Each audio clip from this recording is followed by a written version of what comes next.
నమస్కారం. ఈరోజు మనతో ఉన్నారు అనంతపురం జిల్లాకు సంబంధించినటువంటి తెలుగుదేశం నాయకులు, రాష్ట్ర కార్యనిర్వహణ కార్యదర్శి సవితమ్మ గారు. అక్క నమస్కారం. నమస్కారం. ఏంటక్క బాదుడే ప్రోగ్రామ్ మీద బిజీగా ఉన్నారు. మొన్నటి వరకు గ్రామాల్లో తిరుగుతూ ఉన్నారు. ఇప్పుడేమో గడప గడప అని చెప్పేసి వైఎస్ఆర్సీపీ అధికార పార్టీ నాయకులు తిరుగుతూ ఉన్నారు. ఇద్దరు గ్రౌండ్లోకి వెళ్తూ ఉన్నారు. వాళ్ళు మాకు ఆదరణ ఎక్కువ ఉంది ప్రజల్లో అని చెప్పేసి వాళ్ళు అంటూ ఉన్నారు.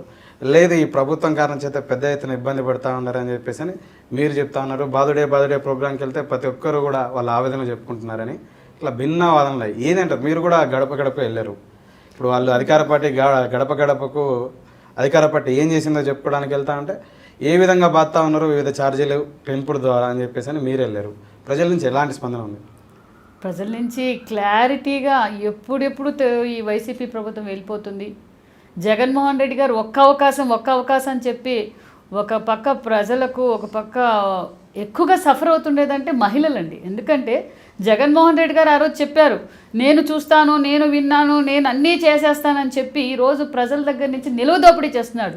మేము కూడా బాదుడే కార్యక్రమానికి స్టార్టింగ్లో వెళ్ళేటప్పుడు ఇంత స్పందన వస్తుంది అనుకోలేదు. వాస్తవంగా అయితే గ్రామాల్లో చాలామంది మహిళలు ఎంత బాధపడుతున్నారంటే, ఒక పక్క గ్యాస్ ధరలు, ఒక పక్క డీజిల్ పెట్రోల్ ధరలు, నిత్యావసర సరుకులు, అన్ని విధాలుగా సిమెంట్ లేదు, ఇసుక లేదు, ఉపాధి లేదు, కరోనా వస్తే పట్టించుకునే నారదుడు లేడు, గ్రామాల్లో తాగడానికి మంచినీళ్ళు లేవు.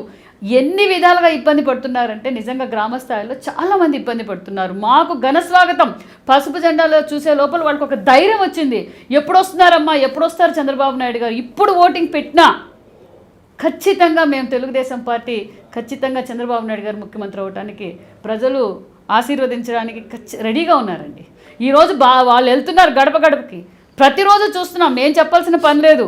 వాళ్ళ కార్యకర్తలే కూడా పబ్లిక్లోకి వెళ్ళలేకపోతున్నారు. వైసీపీ కార్యకర్తలు వెళ్ళలేకపోతున్నారు గ్రామాలకి. వాళ్ళు ఏం చేశారో చెప్పండి. ఏ అభివృద్ధి చేయలేదు. సంక్షేమ పథకాలు అంటున్నారు. సంక్షేమ పథకాలు ఇస్తూ ప్రజల దగ్గర నుంచి దోచుకొని ప్రజలకు ఏం అందజేయడం లేదు. దాంట్లో కూడా మళ్ళీ ఈరోజు పవర్ బిల్లు పెంచాడు. దాంట్లో మళ్ళీ అమ్మఒడి అన్నాడు. అమ్మఒడిలో ఏం చెప్తాడు, 300 యూనిట్లు కరెంట్ బిల్లు పెంచితే, కరెంటు బిల్లు వస్తే అమ్మఒడి కట్టు.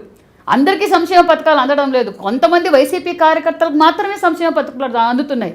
తెలుగుదేశం పార్టీలకు అతీతంగా చంద్రబాబు నాయుడు గారు అనేక సంక్షేమ పథకాలు ఇచ్చారు. కానీ సంపద సృష్టించి సంక్షేమ పథకాలు ఇచ్చారు చంద్రబాబు నాయుడు గారు. ఇలా అప్పులు చేసి రాష్ట్రాన్ని అప్పుల కూబిలోను మరో శ్రీలంక లాగా, మరో బీహార్ లాగా తయారు చేయలేదు చంద్రబాబు నాయుడు గారు. అభివృద్ధికి మారుపేరు చంద్రబాబు నాయుడు గారు ఆంధ్రప్రదేశ్ ఉండింది. తెలుగుదేశం పార్టీ కార్యకర్తలకు ఏ పథకాలు అందట్లేదంటారా? తెలుగుదేశం పార్టీకి అందడం లేదు, అర్హులకు కూడా అందడం లేదండి. ఓన్లీ వైసీపీ క్యాడర్కి అందుతోంది, వైసీపీ ఫాలోయర్స్కి అందుతూ ఉంది. మిగతా అర్హులకి ఎవరికి సంక్షేమ పథకాలు అందడం లేదు. వైసీపీ కార్యకర్తలే ధైర్యంగా ప్రజల్లోకి వెళ్ళలేకపోతున్నారు. వైసీపీ వారు కూడా చాలామంది చంద్రబాబు నాయుడు గారు ఉండింటేనే బాగుండేదేమో, మనం తప్పు చేసామని రియలైజేషన్ అవుతున్నారు చాలామంది. ఈరోజు జగన్మోహన్ రెడ్డికి భయపడి ఎమ్మెల్యేలు వెళ్తున్నా కూడా ఏం చేస్తున్నారు అక్కడ? వాళ్ళు ఘనస్వాగతం కాదు, చీపర్ తిప్పేసి కొడుతున్నారు. మేము చెప్పడం కాదు. ఈరోజు సోషల్ మీడియా ఉంది. సోషల్ మీడియాలో పబ్లిక్ అందరూ తెలుగుదేశంలో చెప్పడమే కాదు, మీరు గ్రామాల్లో మీరు వెళ్తుంటారు కదా, గ్రామాల్లో ఏం వాయిస్ వస్తుందో మీకే తెలుస్తుంది. మేము వెళ్తే మమ్మల్ని ఘన స్వాగతం పలికారు. మేము తప్పు చేశాం, వైసీపీకి ఒక్క అవకాశం అని చెప్పి ఓటేసినందుకు ఈరోజు జగన్మోహన్ రెడ్డి మా దగ్గర నుంచి నిలువ దోపిడీ చేసుకుంటున్నారు. పిల్లలకు ఉద్యోగ అవకాశాలు లేవు, యువతకు భరోసా లేదు, యువత తప్పుదోవ పడుతున్నారండి. ఎక్కడ ఉద్యోగాలకి ఇచ్చాడో చెప్పండి. జే బ్రాండ్ మందు దాగి మహిళలపై అత్యాచారాలు, హత్యలు, మానభంగాలు ఎక్కువైపోయి ఆ మందు దాగి కల్తీ మందు దాగి యువత అంతా తప్పుదోవ పడుతున్నారు. ఎప్పుడన్నా మన రాష్ట్రంలో గంజాయి తీసుకొచ్చిందంటే మీ నాయకుడు చంద్రబాబు నాయుడు గారు ఎప్పుడు ఎప్పుడు ఎంకరేజ్ చేయలేదు. ఈ జే బ్రాండ్లు, బూమ్ బ్రాండ్లు ఎప్పుడు చంద్రబాబు నాయుడు గారు ఇన్వాల్వ్ కాలేదు. ఎప్పుడు ఈ విధంగా రేట్లు పెంచలేదు. జనాల దగ్గర ఒక్కసారి మీరు ప్రజల్లో గ్రామాల్లోకి వెళ్ళండి. ఆ మందు తాగి 6 నెలలు ఆ మందు తాగితే మెంటల్గా వాడికి పిచ్చి పట్టిపోతుంది, మెంటల్గా డిస్టర్బ్ అవుతున్నాడు. ఎక్కువైపోయే ఈరోజు ఇంటికాడికి ఇంట్లో ఉండే మహిళలు కూడా చాలా ఇబ్బంది పడుతున్నారు. ఈ కల్తీ సారాయి, కల్తీ కళ్ళు. ఆ రోజు ఆయన ఏమన్నాడు, మద్యపాన నిషేధం అన్నాడు. ఈరోజు మద్యపాన నిషేధం ఊర్లో కాదు, ఇంటింటికి పెడుతున్నాడు కళ్ళంగుళ్ళు, సారాయంగుళ్ళు. ఆ విధంగా ప్రజలు ఎంత ఇబ్బంది పడుతున్నారండి. ఈ ధరల పెంపు ద్వారా మద్యం అమ్మకాలు చాలా వరకు తగ్గాయని చెప్పేసి ఎక్కడ తగ్గాయి? మన ఎక్కడ తగ్గలేదండి. ఇంకా పక్క రాష్ట్రాలకు వెళ్ళిపోతున్నారు కొంతమంది. బార్డర్లో ఉన్నవాళ్ళు మనము సంపాదన, మనకు రావాల్సిన సంపద పక్క రాష్ట్రాల నుంచి తెచ్చుకుంటున్నారు. ఆయన స్వార్థం కోసం, ఆయన జే ట్యాక్స్ కోసం ప్రజల దగ్గర నుంచి నిలువ దోపిడీ చేస్తున్నాడు. రేపు ఎలక్షన్స్ పోయేసరికి పక్కాగా మద్యపాన నిషేధం చేసే పోతాడని చెప్పేసి అని మరి 3 ఏళ్ల కింద కూడా చెప్పాడు కదా సార్. పాదయాత్రకు వెళ్ళాడు. పాదయాత్రలో ఏం చెప్పాడండి? నేను ఏ ఛార్జీలు పెంచనన్నాడు. ఏ ఒక్క ఛార్జీను పెంచనాడు. అసెంబ్లీ సాక్షిగా పెట్రోల్ డీజిల్ చంద్రబాబు నాయుడు గారు దేశంలో లేని రేట్లన్నీ పెంచేస్తున్నాడు, బాధుడే బాధుడు అన్నాడు. మరి ఈరోజు జగన్మోహన్ రెడ్డి గారు ఏం చేస్తున్నారండి? పెట్రోల్ డీజిల్ రేట్ల కర్ణాటకకి ఆంధ్రాకి ఎంత తేడా ఉంది? మొత్తం సేల్స్ అంతా కర్ణాటకకు పోతుంది. ఆంధ్ర జిఎస్టీ మొత్తం అంతా కర్ణాటకకు పోతుంది.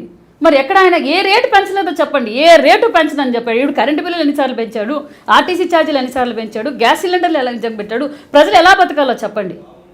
ఏ విధంగా రైతులు బతకాలి? రైతులకేమో ఇప్పుడు మళ్ళీ మీటర్లు అంటున్నాడు. రైతులకు ఏ పక్క చూశాడు? చంద్రబాబు నాయుడు ఉన్నప్పుడు రైతులకు పెద్దపీట వేశాడు. రైతులకు అనేక సంక్షేమ పథకాలు ఇచ్చారు, ఫ్రీ డ్రిప్ ఇచ్చాడు, ఇన్పుట్ సబ్సిడీ ఇచ్చాడు, అనేక పనిముట్లు ఇచ్చాడు. మరి ఈరోజు జగన్మోహన్ రెడ్డికి గిట్టుబాటు ధర ఇచ్చారు, రైతులకు పెద్దపాటు వేశారు. మా రాయలసీమలో ఇరిగేషన్ ప్రాజెక్ట్స్ తీసుకొచ్చాడు. మా ప్రాంతానికి గొల్లపల్లి రిజర్వాయర్ తీసుకొచ్చి ఈరోజు సస్యశ్యామలం చేశారు చంద్రబాబు నాయుడు గారు. మరి ఈరోజు జగన్మోహన్ రెడ్డి గారు ఏదైనా ఒక్కటి మా జిల్లాకు ఏదన్నా ఒక్క ప్రాజెక్ట్ వచ్చిందా? ఏమొచ్చిందో చెప్పండి. యావత్ రాష్ట్రం అంతా రైతులను ఆదుకునే ప్రయత్నం జగన్మోహన్ రెడ్డి గారు పెద్ద ఎత్తున చేశారని చెప్పేసి రైతు భరోసా కేంద్రాలు అయితే ఏంటి, రైతులకు కొంత పెట్టుబడి సాయం అయితే ఏంటి, రైతు భరోసా కింద ఎక్కడ పెట్టుబడి పెట్టారు సార్? ఇప్పుడు మీరు స్థిరీకరణ ఏం జరగలేదంటారా? ఎక్కడ జరిగిందో చెప్పండి. ఈ రోజు 2014 నుంచి 19లో వర్షాలు తక్కువ ఉన్నాయి. వాతావరణం అనుకూలించకపోయినా చంద్రబాబు నాయుడు గారు రైతులకు పెద్దపీట వేసి ఎప్పటికేమి రైతులకు ఏం కావాలి, విత్తనాలు కావాలా, సబ్సిడీ కావాలి, డ్రిప్ ఇరిగేషన్ అన్నీ అందించాడు. గ్రాఫ్ ఎలా పెరిగింది? ఈరోజు ఈ 3 ఏళ్లలో ఎంత పంట పెట్టారు? రైతులు పంట పెట్టడానికి సిద్ధంగా లేరు. గిట్టుబాటు ధరలు లేవు, ఇన్పుట్ సబ్సిడీ లేదు, నాణ్యతమైన విత్తనాలు కూడా లేవు. మరి రైతులు ఎలా పంట పెట్టారండి? తీయండి, గ్రాఫ్ తీయండి.